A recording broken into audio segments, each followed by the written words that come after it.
Hello and welcome to this video on Ozark from Nekyia Circuits, a small, fun sequencer, dual clock divider with added logic. Here's what's to come in the video.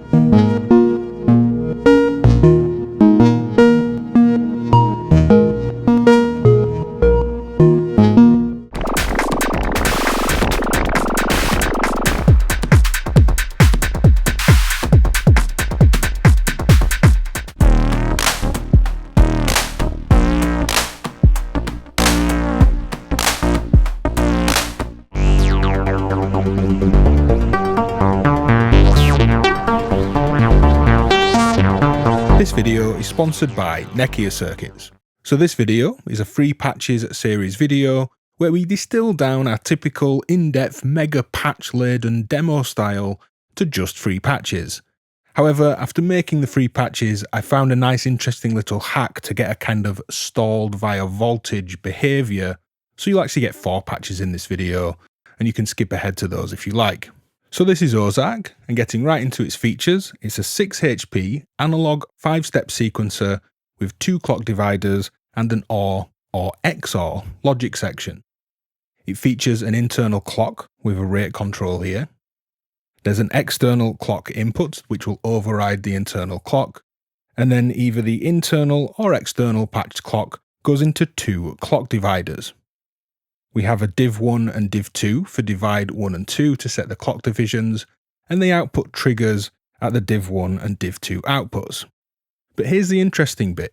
Both divided triggers then go into a logic section, which can be set to be OR or XOR on this switch, and it's the output of that logic section that then drives the stepping through the sequence.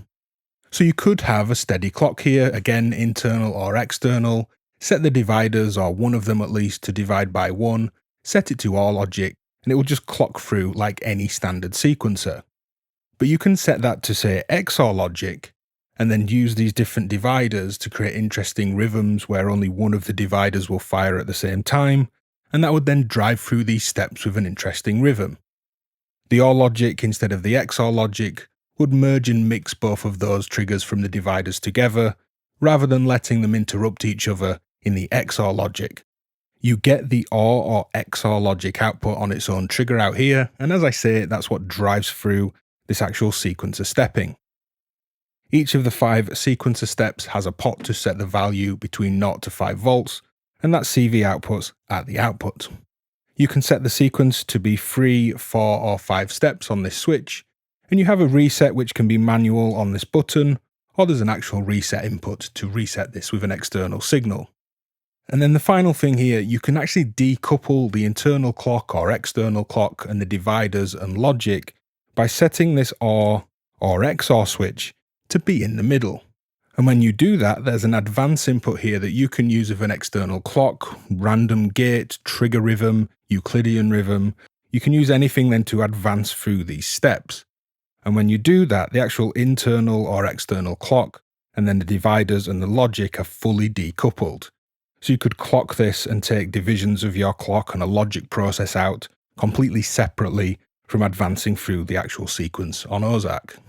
So I think you'll agree that's a pretty fun and funky use of 6 HP, and I found it to be a nice playful addition to a system.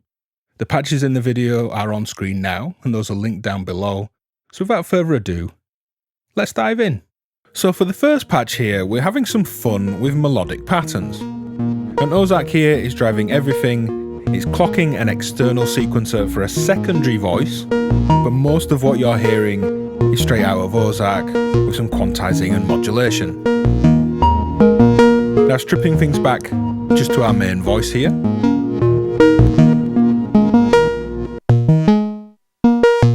This is the occult oscillator from Nekyia Circuits into Ceremony. Now I'll take the dividers down, just remove some modulation here. I have the internal clock running through the patterns here, and I'm attenuating the overall output here just to set a range that I like before quantizing this voltage and using that as my volt per octave pitch source. So simple 5-step sequence here. What's really lovely is the way that these 2 dividers and the logic actually clock the sequencer. So if I start to divide these down, when when they're set to OR logic, both of them will pass through, so dividing one and not the other makes no difference. However, if I set this to be XOR, this one starts to interrupt this one, and we start to get playful rhythms clocking through Ozark here. Now the logic output, the yellow trace, is triggering an envelope, and that's controlling the VCA for the sound. Let's divide this down again on this side too.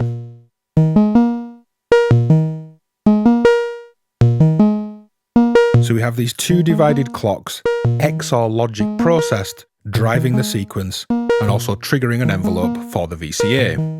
But I'm splitting out the separately divided clocks to do other things around the patch. The first one here, the blue trace, I'm using that to modulate the shape on my oscillator. So you can hear this divided rise and fall envelope. I'm also using that clock, playing at the same time as Sigil here, to trigger the sub-output, another envelope in a VCA. So if I just have that soloed here, moving this rise time down, you can see that lines up with this blue trace envelope. So it's the top divided clock there that triggers my sub, or rather goes out and triggers an envelope that controls a VCA with the sub output in it. And that same out is also doing the modulation of shape here.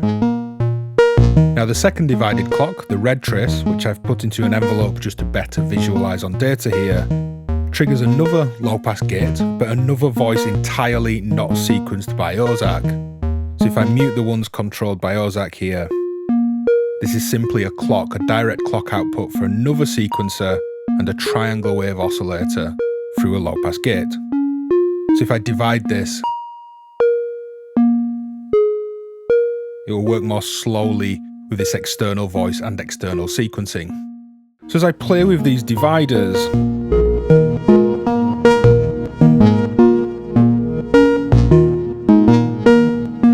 I could play around with these step values as well, get some different patterns playing.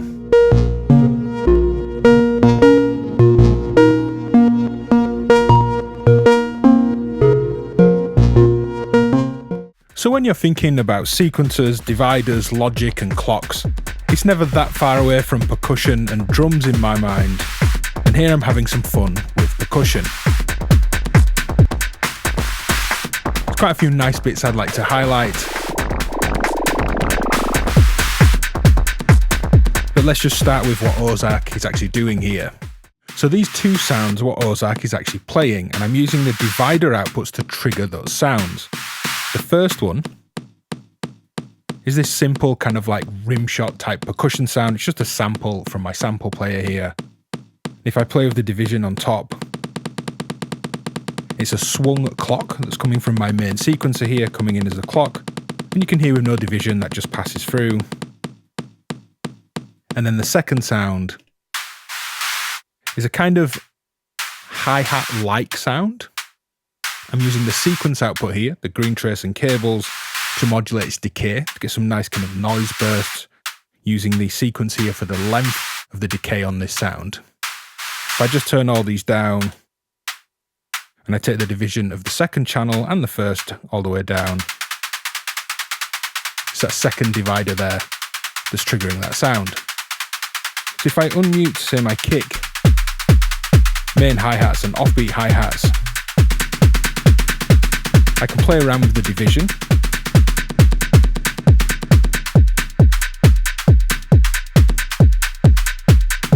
Start to add some percussion patterns.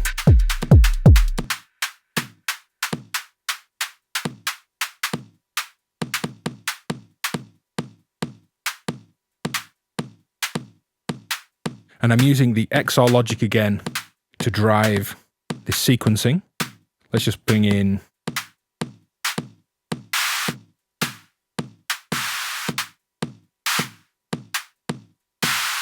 and you can hear, because it's the second divider that's triggering that noise sound, but it's both of them XOR'd moving through the steps. Even though step 2 is full, we don't always get a long hi-hat, because it doesn't always trigger when that CV is high. So we have a really nice interaction between these dividers and the logic driving the sequence. One other nice thing to note here is that I have a kick drum sample coming into Ceremony, This is nothing to do with Ozark, but it works really well. So it's a kick drum, kick sample as I say, into Ceremony, this twin peak filter where the filters are FMing and feedbacking each other. And as I turn up the resonance, I get this lovely kind of unstable wobble.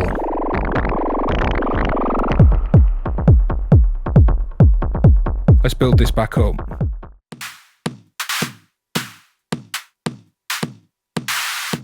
From this wonky feeling rhythm to the clap coming in.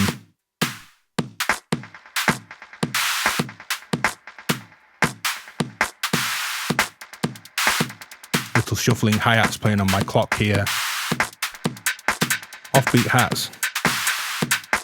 Unstable, wobbly, twin peak filter. And as I turn that back down, I'll bring my kick drum in down here.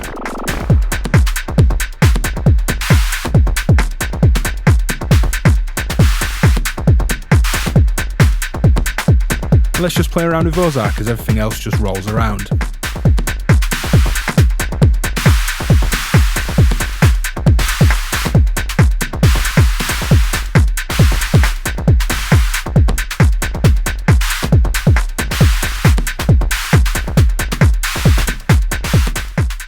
So here's a really fun use case in this third patch for Ozark here, which is where you have a comprehensive, call it more complex menu-driven multi-channel sequencer, but you want a sequencer to play with and kind of just have fun with, that you can influence and use in interesting ways.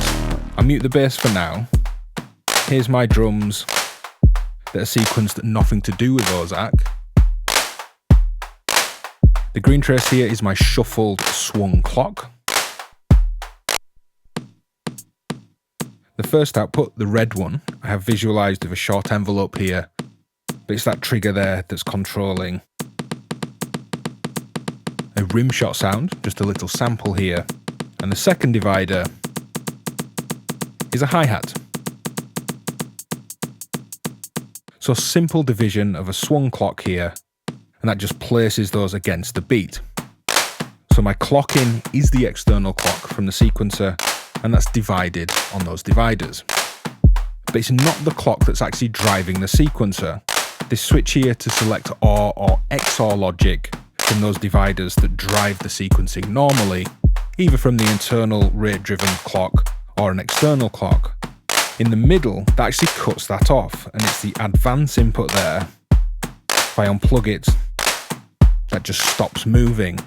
So I'm actually advancing this with an already interesting rhythm. I have a rhythm here from my sequencer. It's this pattern here moving across these LED buttons. And there's some probability involved. If I mute the drums here, it's this blue trace rhythm.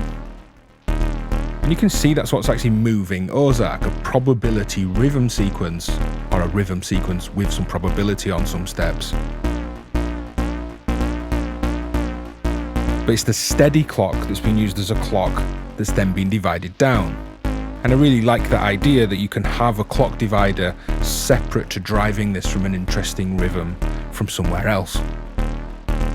Now the actual voltages here, if I just put in a quick pattern,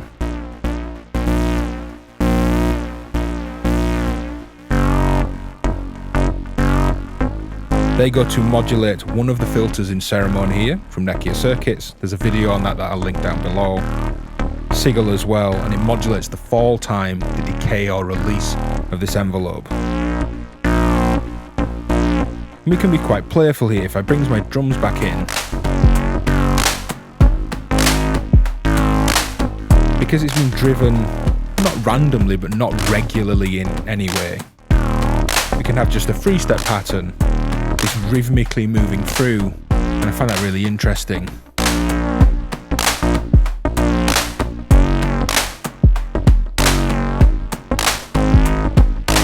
So although this is a free patches series video that's meant to be free patches, bear with me for a fourth patch here, as I found a really interesting behaviour, which is patching a held gate, so a gate high if you like, a high voltage into the advance input, and using that to stall the module.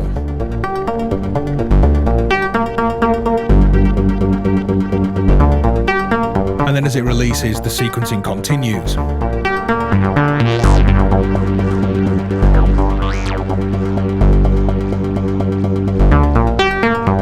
So let me pull some cables and I'll go through everything that's going on. So I'm patching in a clock here. My clock is this green trace, and that's triggering a VCA with a simple sound in it that's from the occult. It's the shape output there, which is the highest octave. I'm using the -1 and -2 octave subs for additional layers here. But this voice always just plays on the clock, and as all 3 voices come from occult or 3 layers from occult, they're all playing the same volt per octave sequence, which is these steps here, attenuated and then quantized. Now I have the divided clocks here, running in OR logic through these steps, and the next part of the patch, I have the second divider with the divide turned all the way up full, which I believe is a divide by 15. That's triggering a low pass gate that has the -2 octave sub in it. So it's kind of this bass accent, which is also there to show how I'm going to patch that same rhythm, that second divider, into the reset. I'll come to that in a moment. And then the -1 octave sub, so the voice in between the 2 that you've heard, runs on this divide by 2 from the first divider. So bringing them all in. Now the first thing I did was to patch this big division on that second output as a reset, as I mentioned. And what's nice is having a longer division here is you can repeat through this sequence a few times, but then reset. But while I really like this patch, I've then taken the logic output, the OR logic between the 2 dividers, into some additional dividing and probability skipping, and generated a random gate. You could use any mechanism of creating a slow random gate, but you can see on this LED cable it's a voltage that holds high, and as it's holding high, the kind of little hack here is that it holds the sequencer where it is. Just wait for it. Come on, Mr. Random Gate. It's holding. And it's going to let go. There we go.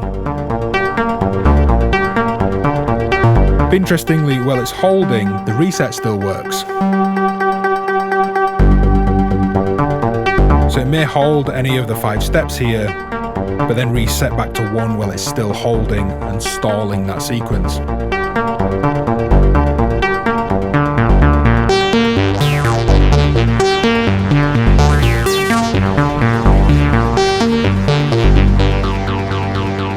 At the same time, this high held gate signal triggers an envelope that rises, and that's crossfading the filter here across to nothing, so it reduces the level of this voice, kind of amplifying this idea of a stall or a rest. It stalls the sequencer, lowers the level and tone of the main voice.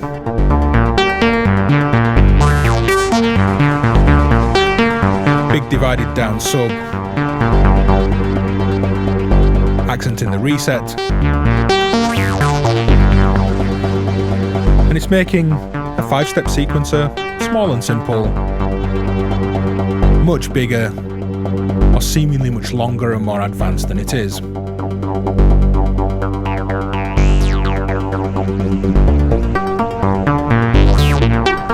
If you've got this far in the video, drop a divider sync down in the comments. Can you see Ozark working well in your system? Let us know. Head to patreon.com/DivKid to support what we do, gaining access to lots of exclusives and the DivKid Discord community. Thanks for watching, and we'll see you next time. Bye!